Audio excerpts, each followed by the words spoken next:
Guillaume Meurice, l'humoriste complice de Charline Vanhoenacker, a déclenché il y a quelques jours une véritable tempête médiatique après une chronique à charge contre le Premier ministre israélien Benjamin Netanyahou.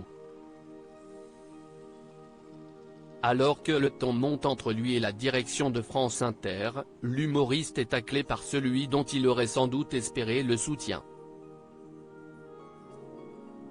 Halloween approche et tout le monde commence à chercher un déguisement pour faire peur.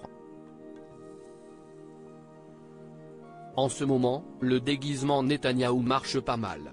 CIST, une sorte de nazi, mais sans prépuce. CIST, avec ces mots que Guillaume Meurice a déclenché une polémique qui n'en finit plus de rebondir depuis qu'ils ont été prononcés sur l'antenne de France Inter, le 29 octobre dernier. Dès le lendemain, l'actrice Horatica, la rabbin Delphine Orviller, et d'autres personnalités publiques heurtées, sont montées au créneau dénonçant un antisémitisme décomplexé, dans une période trouble où la communauté juive s'inquiète pour sa sécurité. Devant la bronca, Adèle Van Oret, directrice de France Inter, a publié un communiqué visant à recadrer l'humoriste. Tandis que Charline Vanhoenacker tentait d'apaiser les esprits, Guillaume Meurice a touillé les braises, affichant sur son compte Instagram une de Charlie sur laquelle on peut voir un homme des cavernes avec un pot d'huile et une torche à la main. L'invention de l'humour, est-il indiqué en légende de la couverture.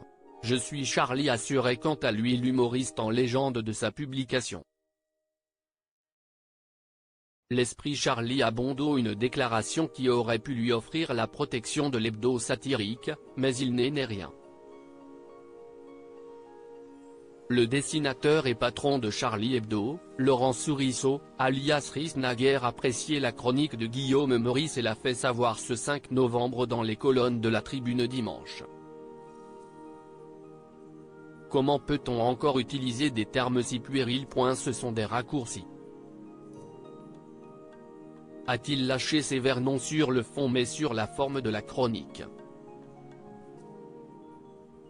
Depuis l'offensive israélienne sur Gaza, il y a un déferlement de propos visant à inverser les choses, a-t-il expliqué, inquiet du risque d'amnésie quant aux événements du 7 octobre dernier. Que Guillaume Meurice se réclame de Charlie n'a pas non plus provoqué l'enthousiasme du dessinateur.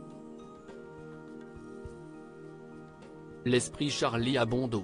L'esprit Charlie, ce n'est pas une poubelle qu'on sort du placard quand ça vous arrange, pour y jeter ses propres cochonneries, a-t-il déclaré, rappelant qu'eux aussi avaient mis le Premier ministre israélien en une avec une notable différence: on n'a pas eu besoin de dire que c'était un nazi ni de préciser qu'il était circoncis pour faire comprendre aux lecteurs ce qu'on en pensait.